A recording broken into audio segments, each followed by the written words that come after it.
안녕하세요. 눈뜨는 인생입니다.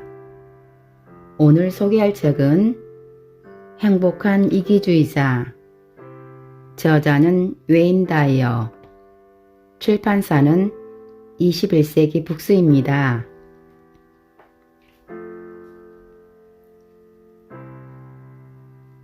우리는 모두 사회병에 걸려 있는지도 모른다. 그 병은 주사 한 방 정도로는 도저히 나을 수 있는 것이 아니다. 그것은 필시 열등의식이라는 전염병이다. 그 병에 대해 지금껏 알려진 유일한 치료 방법은 자기사랑이라는 약을 대량 복용하는 것뿐이다. 사회는 다른 사람들을 배려하라고 가르친다. 교회는 이웃을 사랑하라고 설교한다. 어느 누구도 자기 자신을 사랑하는 일은 안중에도 없는 듯 보인다. 하지만 진정 현재 순간들의 행복을 얻고자 한다면 자신을 사랑하는 법부터 배워야 한다. 나 스스로를 소중하지 않거나 사랑받지 못하는 사람 취급을 하면 다른 이들에게 사랑을 베푼다는 것이 불가능해진다. 내가 가치가 없는데 어떻게 남들에게 사랑을 베풀 수 있겠는가? 그런 내 사랑이 얼마만큼의 가치가 있을까? 사랑은 주고받는 것이다. 내가 가치 없는 사람이라면 내 사랑도 별 볼일 없을 수밖에 없다. 사랑하는 일, 그리고 사랑을 주고받는 모든 일은 사랑을 듬뿍 받는 자와 함께 출발한다. 내가 스스로도 마음에 들지 않는 방식으로 행동했다 해도 나를 미워하면 무기력과 상처만 안게 될 뿐이다. 자신을 미워하지 말고 긍정적인 감정을 개발해야 한다. 실수에서 배우고 다시는 그런 실수를 되풀이하지 않겠노라 결심하되 그것을 자신의 가치와 연결짓지는 말라. 어렸을 적 형성된 사고방식은 옷처럼 쉬이 벗어 던질 수 없다. 많은 사람들의 자아상이 다른 사람들이 나를 어떻게 보고 있느냐에 바탕을 두고 있다. 우리의 본디 이력은 어른들의 평가에서 얻어진 것이 사실이지만 그것을 언제까지고 지니고 다녀야 할 이유가 어디 있단 말인가. 그렇다. 그런 낡은 굴레를 벗어던지고 상처를 깨끗이 치료하는 것은 대단히 어려운 일이다. 그러나 그런 굴레에 그대로 매달리는 것은 그 결과를 생각할 때 오히려 더 큰 문제가 될 수 있다. 생각을 바꿔라. 그러면 자신을 사랑하는 놀라운 선택을 할 수 있다. 자기 혐오는 여러 가지 모습으로 나타난다. 어쩌면 지금도 우리는 자신을 깎아내리는 행위를 일삼고 있을지 모른다. 전형적으로 반복되는 자기 거부 행위를 몇 가지 들어보겠다. 칭찬을 받았을 때 도리어 그 칭찬을 물리친다. 어떻게 저 같은 것이? 멋져 보이는 데에도 변명이 필요하다. 미용사 작품이야. 어찌나 솜씨가 좋던지. 받아 마땅한 공을 다른 사람에게 돌린다. 마이클이 없었으면 난 아무것도 할 수 없었을 거야.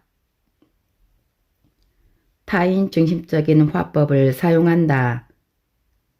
내 남편 말이 자신의 의견에 대해 다른 사람들의 검증을 받는다. 맞나요? 원하는 것을 주문하지 않는다. 자신에게 돈 쓸 필요가 없다고 생각하기 때문이다. 오르가슴을 느끼지 않는다. 자신에게 필요한 물건을 사는데 인색하다. 자신에게는 그만한 돈을 쓸 가치가 없다고 생각하기 때문이다. 여자친구가 데이트 신청을 받아들이면 자신을 동정해서 그랬을 뿐이라고 생각한다. 스스로를 불평하지 말라. 자기 사랑이란 자신을 소중한 사람으로 받아들이는 것이다. 받아들인다는 것은 불만이 없다는 뜻이다. 알차게 살고 있는 사람들은 절대 불평하는 법이 없다. 바위가 거칠다고, 하늘이 찌푸렸다고, 얼음이 너무 차갑다고 쓸데없이 불평을 늘여놓지 않는다. 받아들인다는 것은 불평하지 않는 것이며 행복하다는 것은 자신이 어찌해 볼 도리가 없는 일들을 놓고 한탄하지 않는 것이다. 불평은 자기 신뢰가 없는 사람들의 피난처다. 다른 사람들에게 자신의 탐탁지 않은 구석들에 대해 말하다 보면 그 불만은 계속된다. 다른 사람들도 그렇지 않다고 말해주는 게 고작일 뿐 해줄 수 있는 게 거의 하나도 없는 경우가 대부분이다. 타인의 말을 믿지 않기 때문이다. 자기를 사랑하는 사람은 이렇게 행동한다. 사랑이나 호의를 갖고 접근해 오는 사람들의 시도에 새롭게 반응한다. 진심으로 사랑을 느끼는 사람이 있으면 솔직하게 사랑해라고 말한다. 레스토랑에 가면 아무리 값이 비싸더라도 정말로 먹고 싶은 것을 주문한다. 어떤 단체에 가입하거나 즐길 만한 활동에 참가한다. 질투하지 않는다. 질투는 스스로를 깎아내리는 행위다. 성적으로도 자기 사랑을 실천할 수 있다. 어떤 일을 하는 능력을 나 자신의 가치와 동일시하는 일에 종지부를 찍는다. 자신을 사랑하는 사람들의 행동 몇 가지를 살펴봤다. 어렸을 때 배웠던 가르침과 어긋나는 점도 있을 것이다. 그러나 한때 우리는 자기 사랑의 화신이었다. 어렸을 때 우리는 자신이 소중하다는 것을 직감적으로 알고 있지 않았던가? 다시 한번 자신에게 이런 질문을 던져보자. 불평 없이 나 자신을 받아들일 수 있는가?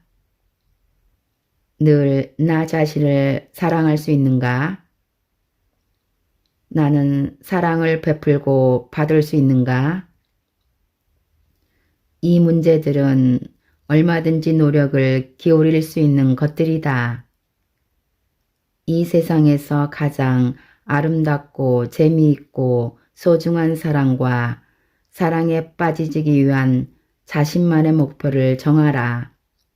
그 소중한 사람은 물론 나 자신이다. 다른 사람의 인정을 구하는 일은 필요 조건이 아닌 그저 희망사항이 되어야 한다. 박수갈채를 좋아하지 않을 사람이 있을까?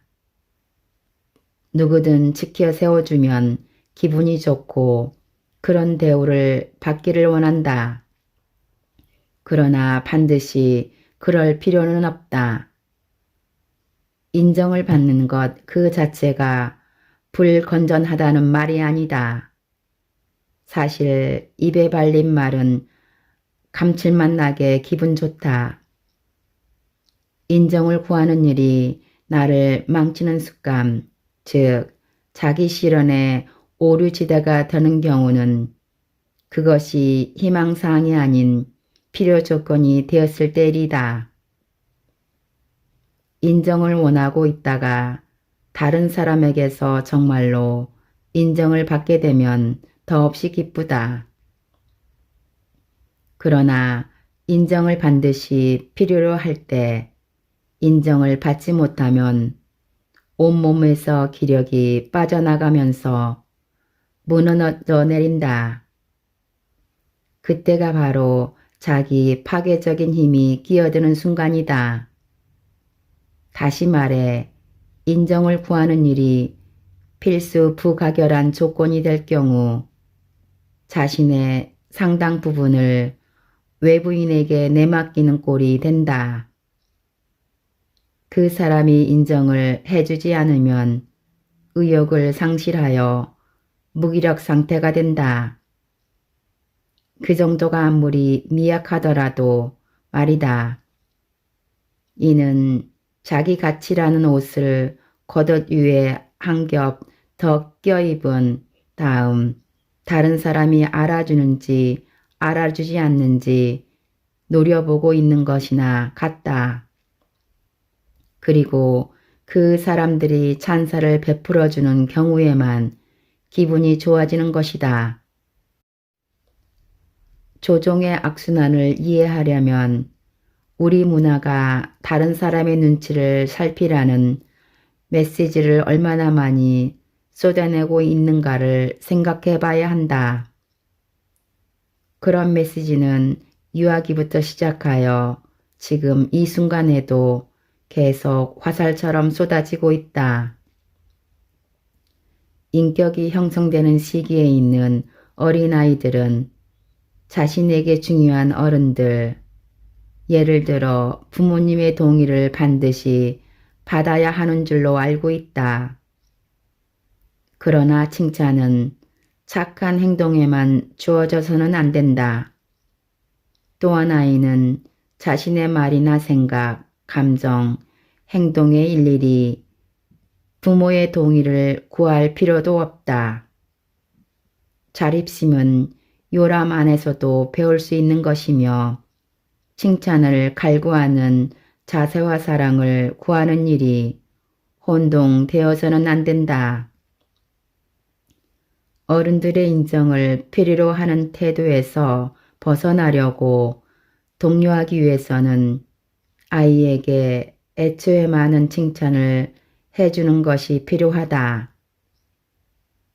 아이가 성장한 후에도 부모의 허락을 받지 않고서는 아무것도 할 수 없다고 느낀다면 자기 불신이라는 노이로제의 씨앗이 이미 어렸을 적에 뿌려진 탓이다. 여기에서 설명하고 있는 남의 눈치를 보는 오르지대 행동은 부모의 동의를 먼저 구하지 않고서는 불안에 못 견디는 아이의 경우를 살펴본 것이지 다정다감한 부모의 사랑과 칭찬을 원하는 지극히 건전한 경우를 말하는 게 아니다. 가정 내에서 아이에게 주어지는 자립의 메시지는 거의 없다. 자녀를 소유물로 생각하는 부모의 궁극적인 믿음 때문이다. 부모는 자녀가 스스로를 위해 생각하도록, 스스로 문제를 해결하도록, 스스로에 대한 믿음을 키워가도록 돕기보다 자녀를 소유물로 취급하는 경향이 있다. 레바논 태생의 철학자, 수필가이자 소설가 칼릴 지브란은 자신의 대표작 예언자에서 소유물 취급을 받은 아이들에 대해 열띤 어조로 이렇게 말하고 있다. 당신의 자녀는 당신의 자녀가 아니다. 그들은 생명 자체를 갈망하는 생명의 아들, 딸들이다. 그들은 당신을 통해서 나왔지 당신에게서 나온 것이 아니다. 그들은 당신 곁에 있지만 당신에 속해 있지 않다. 어미 고양이가 자기 꼬리를 쫓아 빙글빙글 돌고 있는 새끼 고양이를 보고 물었다. 왜 그토록 내 꼬리를 따라다니는 거니? 새끼 고양이가 말했다. 고양이에게 가장 귀중한 것은 행복이고 그 행복은 제 꼬리라는 걸 알았어요. 그래서 꼬리를 따라다니는 거예요. 내가 꼬리를 붙잡으면 행복을 얻게 될 거예요. 어미 고양이가 말했다. 아들아, 나도 그런 우주 섭리에 관심을 가진 적이 있었단다. 나도 행복이 내 꼬리 안에 있다고 생각했지. 하지만 내가 꼬리를 따라다닐 때마다 꼬리는 계속 내게서 멀어지기만 할 뿐이었다. 그런데 내가 바쁘게 일을 하자 꼬리는 내가 가는 곳이면 어디든 따라오더구나. 정말 약국계도 인정을 받고 싶을 때 가장 효과적인 방법은 인정을 원하지 않고 그 뒤를 쫓지 않으며 모든 사람에게서 인정을 구하지 않는 것이다. 나 자신과 대화하고 긍정적인 자아상의 자문을 구하면 더 많은 칭찬이 제 발로 찾아올 것이다. 물론 하는 일 모두에 모든 사람의 찬성이 있을 수 없다. 그러나 스스로를 소중하게 여기면 인정을 받지 못하더라도 결코 주눅드는 일은 없을 것이다. 그렇게 되면 당신의 눈에 비난은 이 세상을 살아가는 자연스러운 결과로 비칠 것이다. 사람들은 저마다 제 눈의 안경으로 세상을 바라보기 마련이기 때문이다. 나는 누구인가? 나는 자신을 어떤 사람이라고 표현하는가? 이 두 질문에 답하기 위해서는 내가 여태껏 살아온 삶을 뒤돌아봐야 할 것이다. 인간은 분명 과거에 매여 있으며 거기서 빠져나오기란 그리 쉬운 일이 아니다. 자기 자신을 설명할 때 어떤 말을 써서 표현하는지 한번 돌아보자. 혹시 남들의 시시껄렁한 평판들을 차곡차곡 모아놓았다가 그대로 표현하지는 않은가?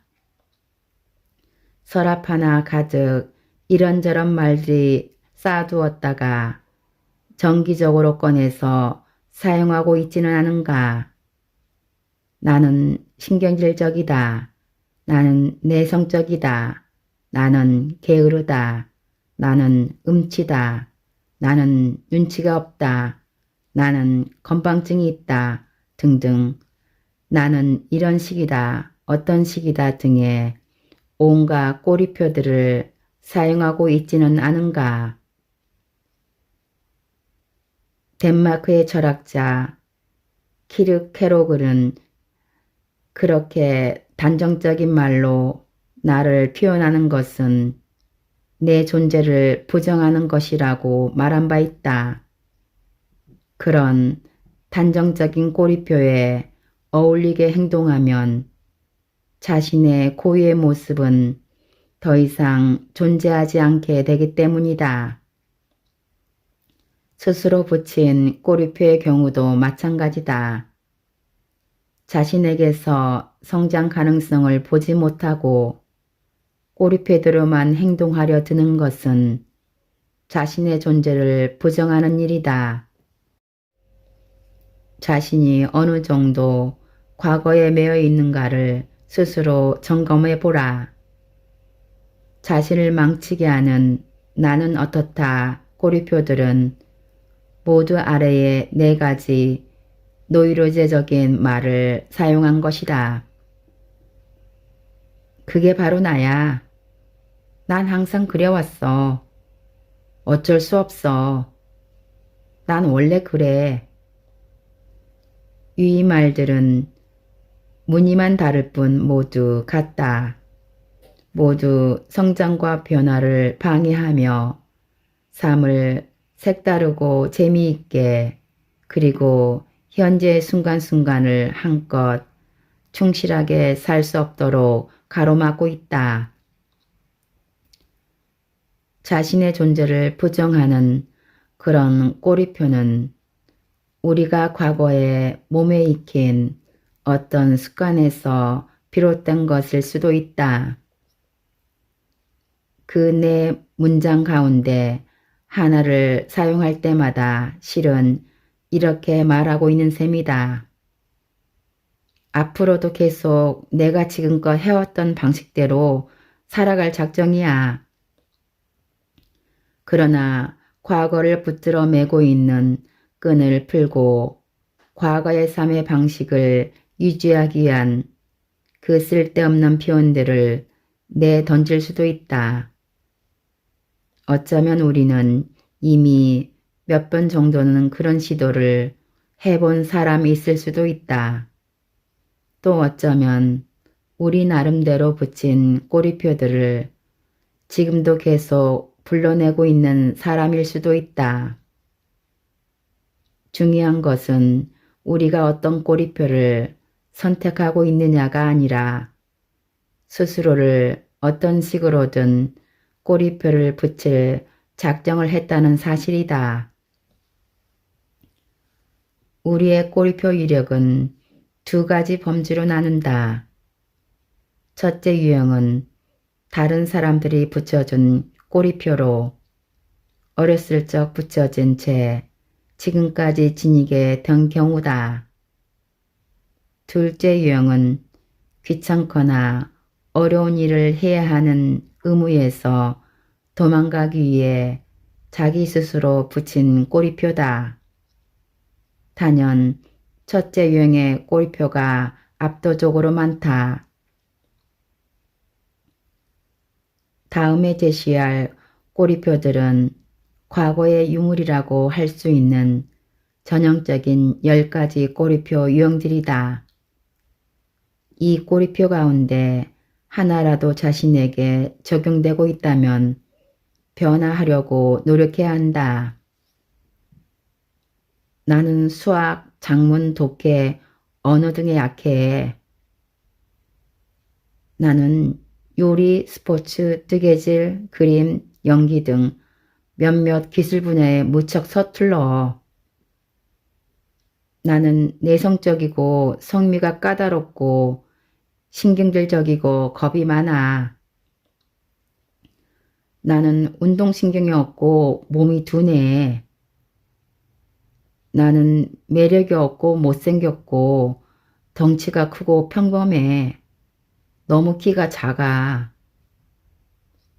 나는 정리를 안 하는 편이야. 지나치게 깔끔을 떨어. 칠칠치 못해.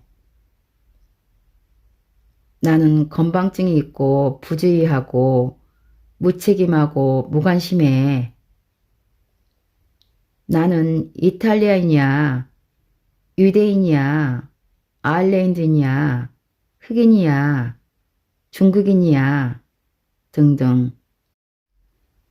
나는 제멋대로야. 참견을 잘해. 권위주의적이야. 나는 늙었어. 중년이야. 지쳤어. 이를테면 운동 경기, 이혼이나 사별 후 이성교제, 여행쟁의 활동을 대할 때 이젠 나이가 들어서 라고 말하기만 하면 성장을 가져올 만한 색다른 시도에 따르는 위험을 감수하지 않아도 된다. 이젠 나이를 먹어서 라는 말 안에는 나에 관한 한 자신은 퇴물이라는 것과 앞으로도 계속 나이가 들 것이기 때문에 성장과 새로운 것을 경험하는 일은 이제 더 이상 하지 않겠다는 뜻이 함축되어 있다. 당신이 나는 어떻다 꼬리표를 불러내면서 과거에 매달린 덕분에 얻을 수 있는 보상은 회피라는 한마디로 깔끔하게 요약할 수 있다. 어떤 종류의 활동을 피하고 싶거나 성격상의 결함을 덮어버리고 싶을 때면 의뢰, 꼬리표로 자신을 정당화하는 것이다. 분명 자신을 변화시키기보다 꼬리표를 붙이는 편이 훨씬 손쉬운 일이다.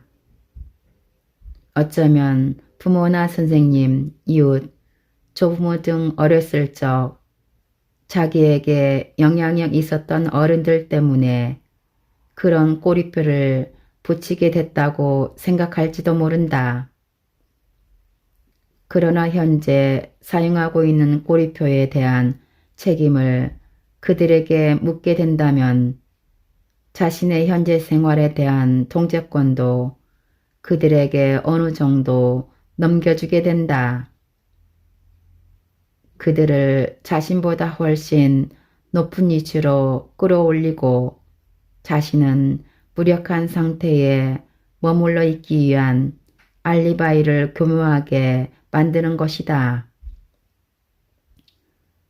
과거를 잊고 앞으로 나아가는 데에는 위험이 수반된다.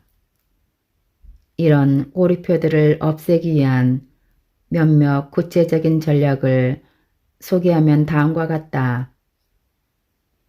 되도록 현재 시제의 꼬리표를 사용하지 말 것.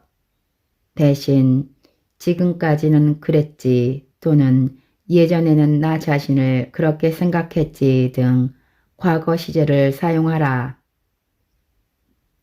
가까운 사람들에게 이제 그런 말들을 쓰지 않기 위해 노력할 것이라고 선언할 것.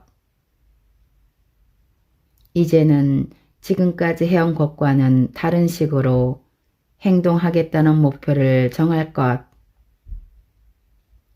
마음을 터놓고 지내는 사람들에게 자신이 과거에 얽매이지 않도록 도와달라고 말할 것. 자신을 망치는 꼬리표를 붙인 행동에 대해 일기를 쓸 것. 꼬리표를 하루에 한 가지씩 없애도록 노력할 것. 나는 건망증이 있어 라는 꼬리표를 사용해 왔다면 그 꼬리표를 집중적으로 공략하라. 그리고 건망증을 보이는 행동을 한두 가지라도 고쳐나가도록 하라. 그동안 편리하게 사용해왔던 캐캐묵은 핑계들을 내던질 결심을 할 것.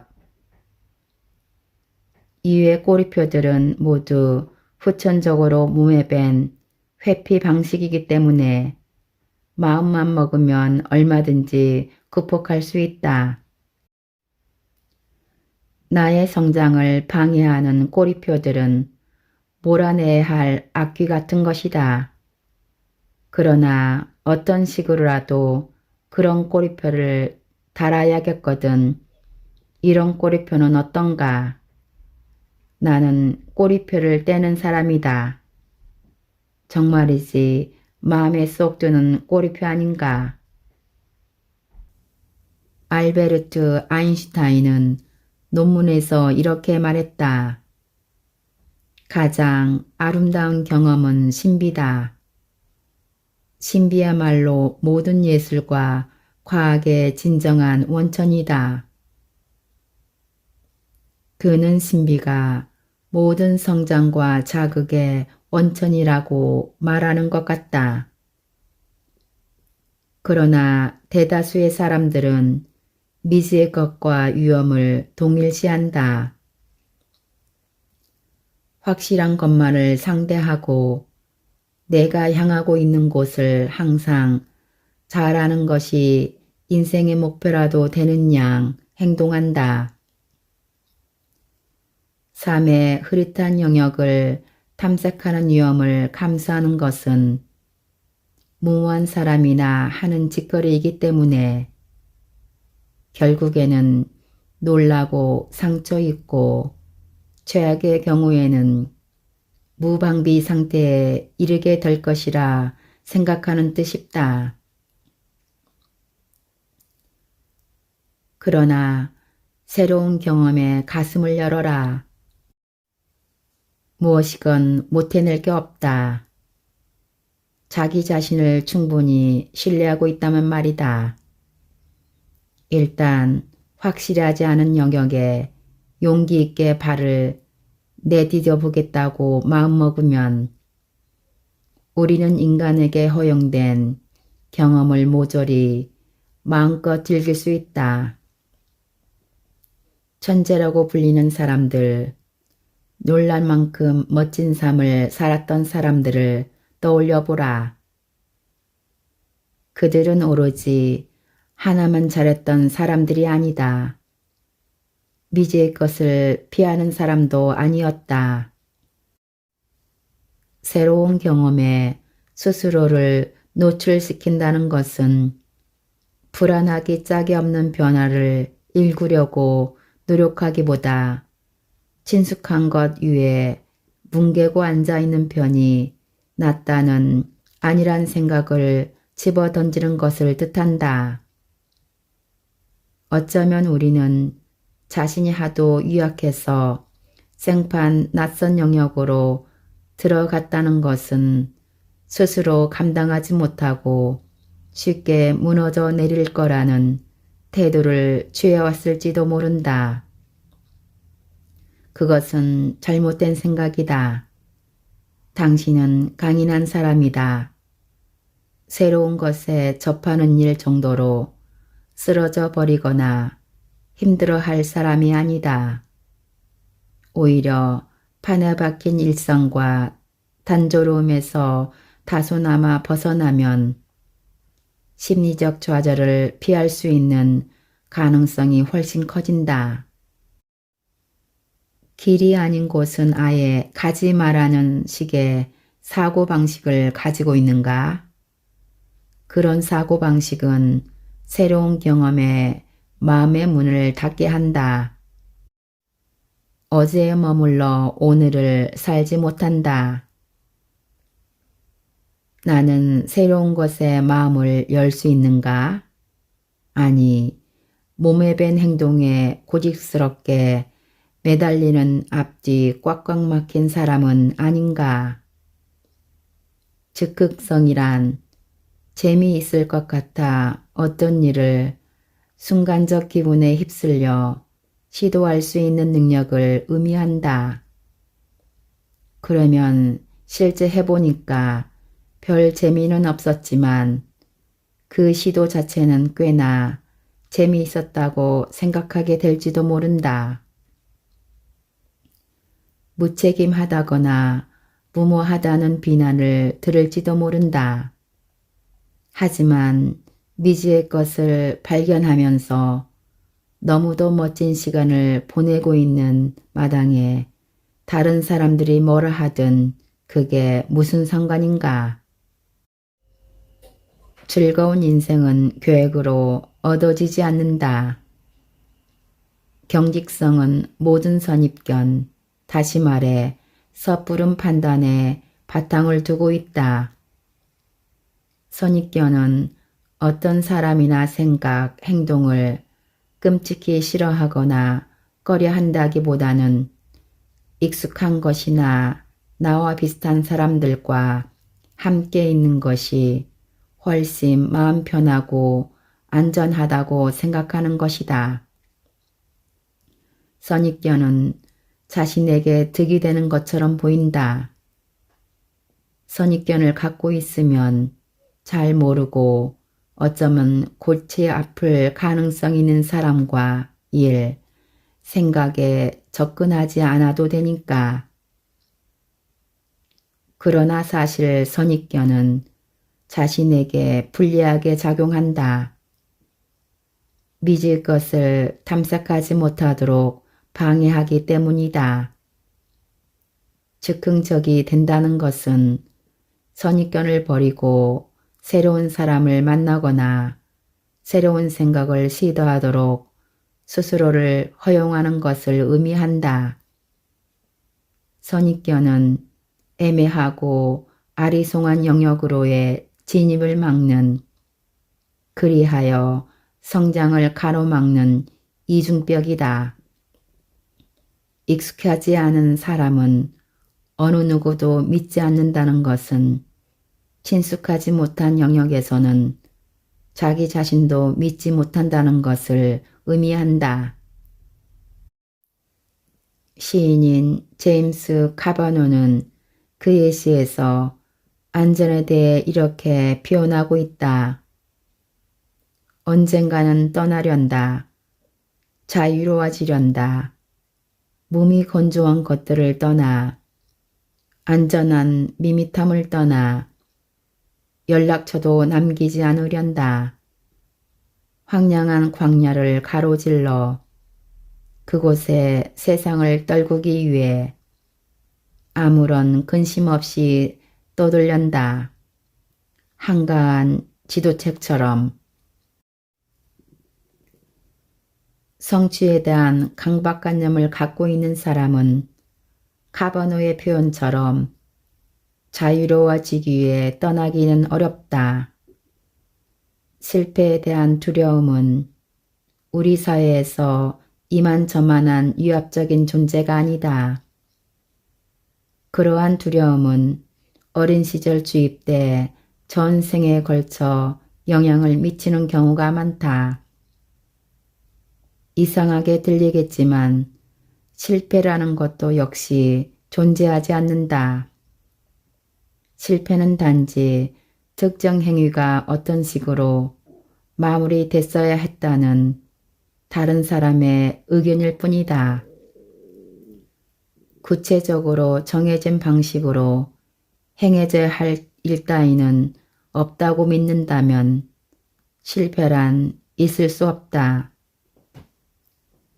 스스로의 기준에 비추어 실패하는 경우가 있을 수는 있지만 여기에서 중요한 것은 그 행동과 자신의 가치를 동일시해서는 안 된다는 것이다. 어떤 일에 성공하지 못했다 해도 그것은 인간으로서 실패한 게 아니다. 어느 시기에 어떤 시도를 했는데 성공하지 못했던 것뿐이다. 오로지 그뿐이다. 동물의 형태를 설명하면서 실패라는 말을 사용하는 경우가 있는가? 예를 들어 개가 15분간 짖고 있는데 누군가 저 개는 그다지 잘 짖지 못하는군. 50점 이라고 말한다 치자. 얼마나 터무니없는가? 낙지하는 동물이 있는가? 동물이 낙지한다는 것은 있을 수 없는 일이다. 자연 행위를 평가하는 규정 따위는 없기 때문이다. 거미가 거미줄 치는 것을 두고 성공작이니 실패작이니 하고 말할 수 있겠는가? 고양이가 쥐를 잡을 때에도 한번 시도하여 실패하면 그냥 다른 쥐를 쫓아간다. 그 자리에 들어누워 놓친 쥐를 놓고 푸념하고 불평하지는 않는다. 실패했다며 신경쇠약에 걸리지도 않는다. 그저 자연스러운 행위일 뿐. 이와 같은 논리를 우리에게도 적용시켜 실패에 대한 두려움을 걷어내 버리는 게 어떻겠는가? 반드시 완벽하려고 하지 말라. 대체 왜 무슨 일이든 안간힘을 쓰고 잘 해야 하는가? 누군가가 점수를 매기기라도 하는가? 윈스턴 처칠은 완벽주의에 대해 다음과 같은 유명한 글귀를 남겼다. 완벽이 아니면 모두 소용없다라는 격언을 단 한 단어로 줄이면 무기력이다. 최선을 다하라는 완벽주의적인 말은 우리를 잔뜩 움츠러들게 한다. 물론 살아가면서 진정 최선을 다하고 싶어 자신을 송두리째 바치는 어떤 중요한 일이 있게 마련이다. 그러나 대부분의 경우 최선을 다해야 한다거나 심지어 잘해야 한다는 것조차 실행에 걸림돌이 될 수 있다. 일단 해보면 즐거울지 모르는 일을 완벽주의 때문에 기피하면서 방관자적인 입장을 취하지 말라. 최선을 다하라를 그냥 하라로 바꿔보자. 완벽주의는 다시 말해 발이 묶인 상태다. 자신에게 완벽이라는 기준을 적용하면 앞으로는 도무지 어떤 것도 시도해 볼 염두가 나지 않기 때문이다. 완벽은 인간에게 적용하는 개념이 아니기에 그걸 기준으로 하면 운신의 폭이 매우 좁아진다. 신은 완벽할 수 있다. 하지만 인간인 우리는 그런 얼토당토하는 기준을 자신이나 자신의 행동에 적용할 필요가 없다. 자녀에게 최선을 다하라고 강요하며 무기력과 분노의 씨앗을 심지 말라. 대신 자녀가 가장 즐겨 할 만한 일에 대해 이야기를 나눠보라. 그리고 그런 일에 대해서는 힘껏 노력해봐라고 격려하라. 그러나 그 외의 활동들에 대해서는 성공보다는 실행이 훨씬 중요하다. 예를 들어 배구 시합에 대해 나는 잘 못해라며 주위에 머물러 있으려 하거든 한번 해보라고 격려하며 이끌어주자. 스키든 노래든 그림이든 춤이든 하고 싶으면 뭐든 해보라고 격려하라. 잘 못할지라도 모른다는 이유만으로 어떤 일을 피하지 말라고 가르치는 것이다. 하지만 잘해야 한다고 남들보다 잘하라고 윽박질러서는 절대로 안 된다. 대신 중요하다고 생각하는 활동에 대해서는 자긍심과 자부심, 기쁨을 느낄 수 있도록 가르쳐야 한다. 어릴 때는 실수를 자기 가치와 동일시하는 바람직하지 못한 메시지를 쉽게 받아들인다. 그 결과 두각을 나타내지 못하는 활동은 아예 기피하게 된다. 그보다 더 위험한 것은 자기 비하, 다른 사람들의 눈치를 살피는 태도, 자책감, 그리고 자기 부정에 수반되는 모든 오류지대 행위에 맛을 들일 수 있다는 것이다. 자신의 가치가 일의 성공 여하에 따라 결정된다고 생각하는 사람은 결국 자신이 아무짝에도 쓸모없는 존재라고 느끼게 되어 있다. 에디슨을 생각해보라. 그가 첫 번째 실험에 실패한 후 그 실패를 가지고 자신의 가치를 저울질했더라면 자신을 실패자라고 단언한 채 세상을 밝게 하는 일을 포기해 버렸을 것이다. 실패가 때로는 교훈이 될 수도 있다.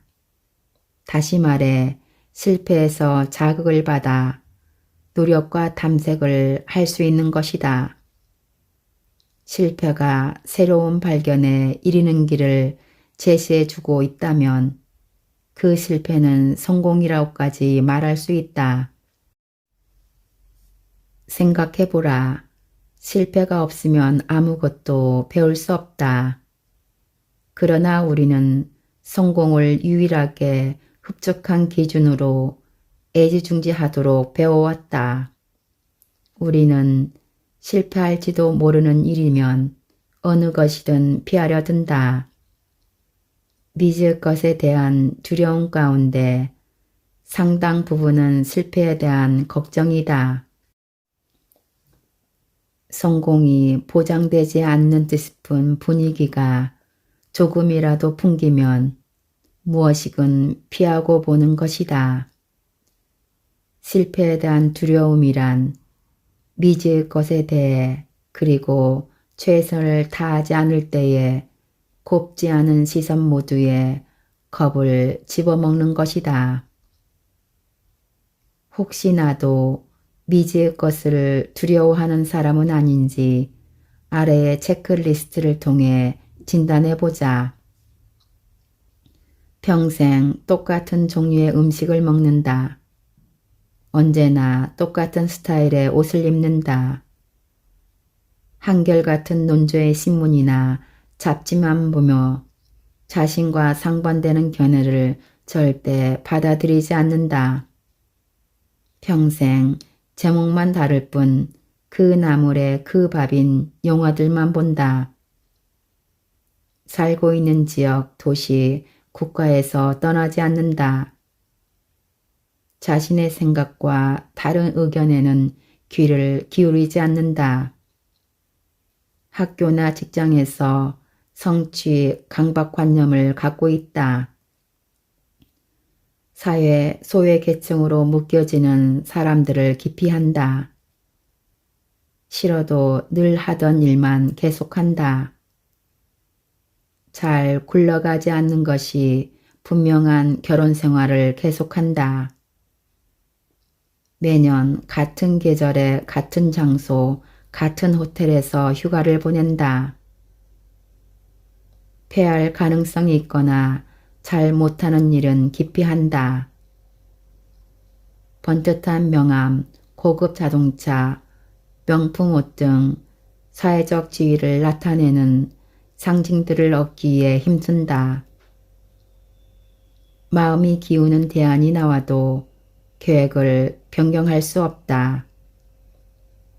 시간에 집착하며 1분이 멀다 하고 시계를 쳐다본다. 성관계에 상상력을 동원하지 않는다. 언제나 똑같은 체위에 똑같은 성행위를 한다. 똑같은 사람들과 정기적으로 만나고 그들과 평생 어울린다. 배우자나 애인, 동반 모임 참석 시 줄곧 그 사람 옆에 붙어 있는다. 처음 보는 사람들과 익숙하지 않은 주제에 대해 이야기 나누기를 주저한다. 온갖 노력을 했는데도 성공하지 못했을 때 자신을 책망한다. 대체 나는 무엇 때문에 날이면 날마다 성장 가능성이 전혀 없는 똑같은 어제를 살고 싶은지 자문해 보는 게 어떨까? 달콤한 미지의 세계에서 서성되지 못하게 가로막는 가장 흔한 보상은 이런 것들이다. 현상 유지를 하면 절대로 스스로 생각할 필요가 없다. 정해진 일정대로 따르기만 하면 된다. 미지의 것을 기피하는 것 안에는 보상 시스템이 들어있다. 불확실한 것을 겁내는 사람들은 익숙한 것에만 머물러 있는 한 그런 두려움을 느끼지 않아도 된다. 성숙한 사람답게 만족을 뒤로 미루고 있다고 말한다. 이는 익숙한 것을 유지하는 자신을 정당화하기 위한 방법이다. 바른 생활 활동을 한 다음 스스로를 대견하게 여긴다. 착하다는 것은 오로지 다른 사람의 평가일 뿐이다. 이런 정당화에서 벗어나 싱그러운 것과 미지의 것에 맞붙기 위해 필요한 전략들이다. 익숙한 것에 머물고 싶은 마음이 들더라도 새로운 것을 선택할 것, 여러 분류의 사람들을 집으로 초대할 것, 하는 일 모두에 이유가 있어야 한다는 생각을 접을 것, 원한다면 마음먹은 대로 행동할 수 있는 법이다. 약간 모험을 해 일상의 틀에서 탈출해 볼 것, 새로운 일자리를 얻기 위해 면접을 보거나 망신살이 뻗칠까 불안한 마음에 지금껏 피해 다녔던 사람들과도 함께 이야기를 나눠보라. 원하는 것은 무엇이든 가질 수 있다는 공상을 즐길 것. 두려움을 걷어내고 원하면 얻을 수 있음을 알게 될 것이다. 나는 잘 못해 라고 말하면서 항상 회피해온 어떤 일을 시도해 볼 것. 성장의 반의어는 단조로움과 죽음이라는 사실을 명심할 것.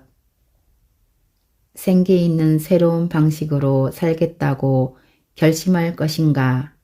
아니면 미지의 것을 두려워하고 현상 유지만 고집할 것인가?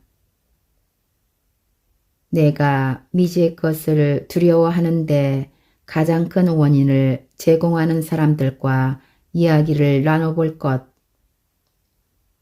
최선을 다하라 대신 나에게 중요한 것을 선택하고 열심히 해보라.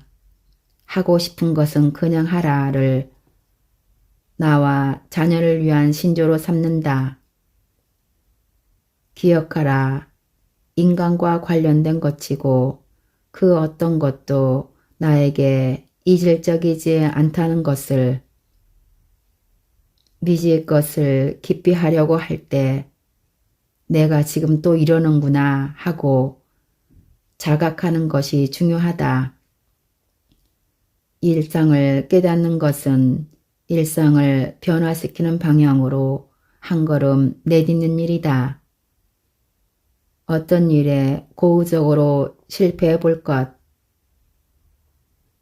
깊이 해왔던 사람들과 대화를 나눠볼 것. 나와는 다른 분리의 사람을 만날수록 이제껏 얼마나 많은 것을 놓쳤는지, 내 두려움이 얼마나 어리석었는지 알게 된다. 미지에 대한 두려움에 맞서기 위한 좋은 방법들을 앞에서 제시했다. 이 모든 과정은 자신의 기피 행위에 대한 새로운 통찰에서 출발한다. 그런 다음 구태의연한 행동에 적극적으로 도전해보고 새로운 방향으로 나아가보자. 위대한 발명가나 탐험가가 미지의 것을 두려워했을까?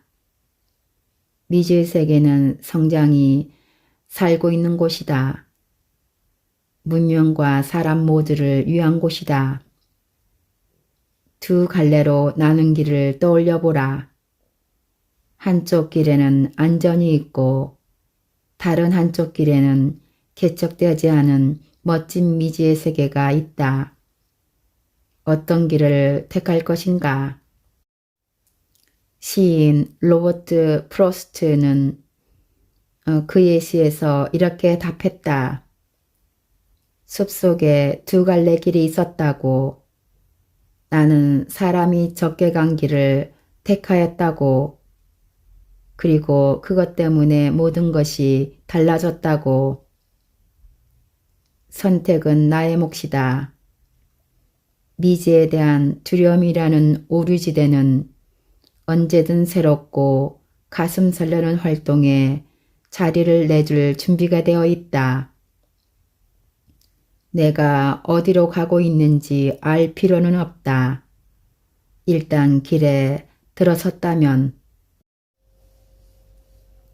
현대사회에서는 인성평형이 자신의 내부가 아니라 외부로 더 기울어진 사람이 전체 75%에 달한다.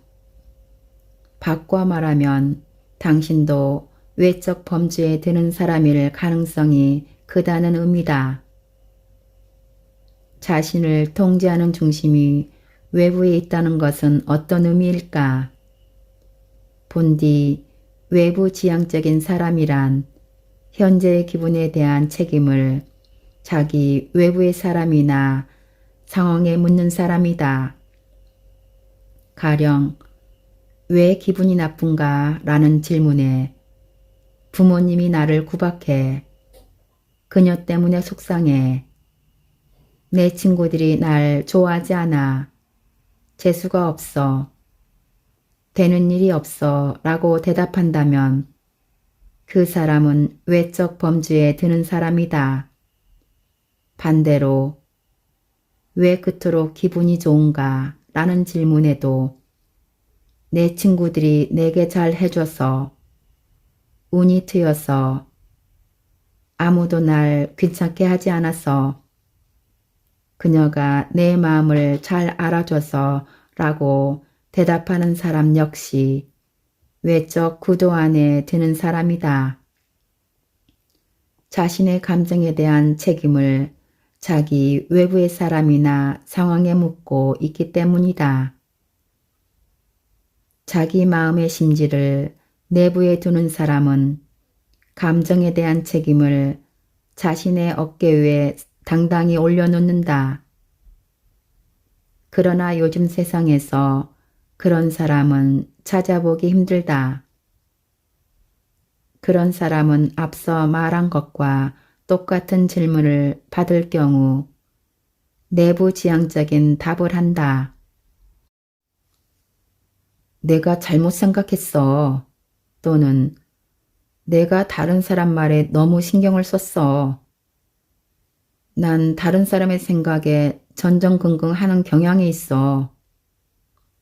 내가 지금 너무 약해졌나 봐. 기분이 안 좋아.